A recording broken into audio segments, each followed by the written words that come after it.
Hello sa ating mga kaabogada ng bayan, welcome back. And pag-usapan natin kung ano yung dapat i-expect ng taong nakakulong na dahil sa pinagbabawal na gamot.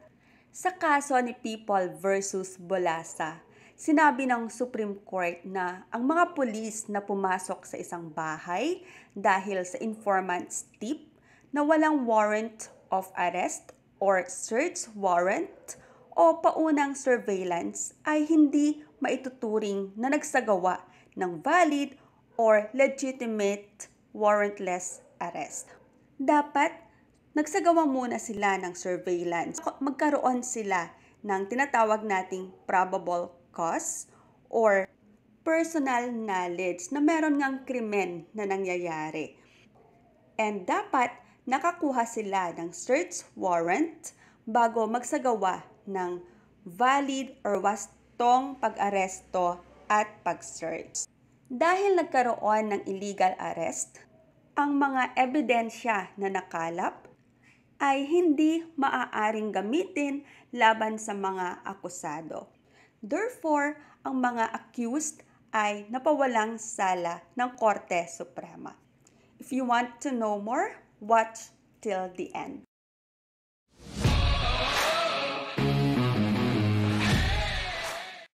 Kapag dinitain or ikinulong na ang isang accused, dapat masampahan na ito ng kaso within 12 hours from the time na ikinulong ito for crimes or paglabag punishable by light penalties or their equivalent. Within 18 hours naman kapag ang offense or krimen ay punishable by correctional penalties, and within 36 hours naman kapag ang krimen or offense ay punishable by afflictive or capital penalties gaya ng paglabag sa Dangerous Drugs Act of 2002. Kaya dapat makita yung report ng turnover of persons in custody para makita anong oras dinala sa kulungan yung taong inarrest, yung spot report para alam kung ano yung pagkakasala nila and anong nangyari, and dapat meron nang na-file na complaint kay inquesting officer.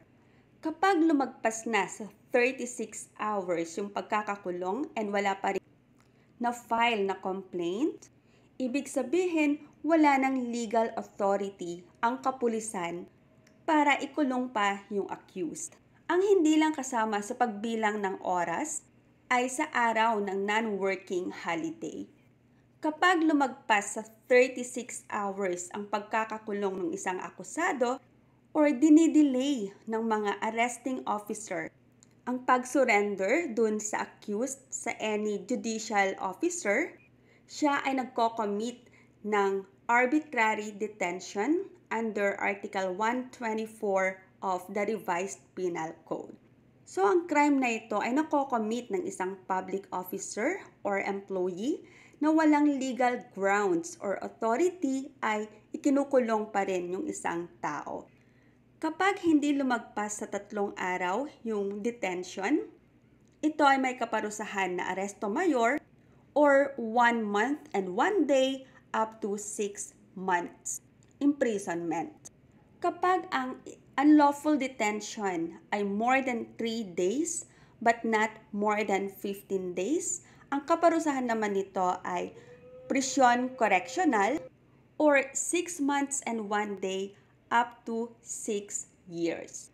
Kapag ang unlawful detention ay nangyari for more than 15 days but not more than 6 months, ang penalty naman ay prisyon mayor or pagkakakulong ng 6 years and 1 day up to 12 years. Kapag ang illegal detention have exceeded 6 months, ito ay may kaparusahan na reclusion temporal or pagkakakulong ng 12 years and 1 day up to 20 years. So, dapat within 36 hours from the time na nakulong yung akusado, makausap na siya ni piskal or ng inquesting officer para sa informal na investigation para makapag-decide na siya kung isasampa sa korte yung kaso or palalabasin na yung akusado.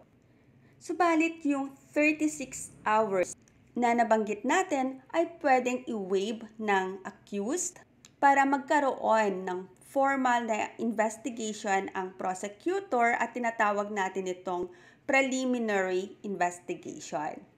Kapag nag-waive ang accused, na pwede siyang makulong more than 36 hours na wala pa ring nafa-file na kaso, ang waiver ay dapat in writing or dapat nakasulat ito with his or her signature and dapat in the presence ng kanyang lawyer. Kapag hindi nasunod yung tatlong to, then hindi valid ang ginawang waiver. Therefore, pwede pa ring sampahan ng arbitrary detention ang public officer or employee na nagkulong sa kanya for more than 36 hours na walang isinasampa na kaso or complaint. And nakasaad sa Republic Act No. 7438 ang mga karapatan ng taong arestado. Una, dapat siya ay ma-assist ng abogado. Pangalawa, dapat ipaalam sa kanya sa language na nauunawaan niya na meron siyang karapatang manahimik at magkaroon ng independent lawyer. Kung hindi niya kayang kumuha ng sariling abogado, he should be provided with one. Ang public officer o ng pulis na lumabag sa karapatan na yon ay may kaparusahan na multa ng 6,000 piso or imprisonment na hindi pababa sa 8 taon ngunit hindi hihigit sa 10 taon or parehong multa at pagkakakulong.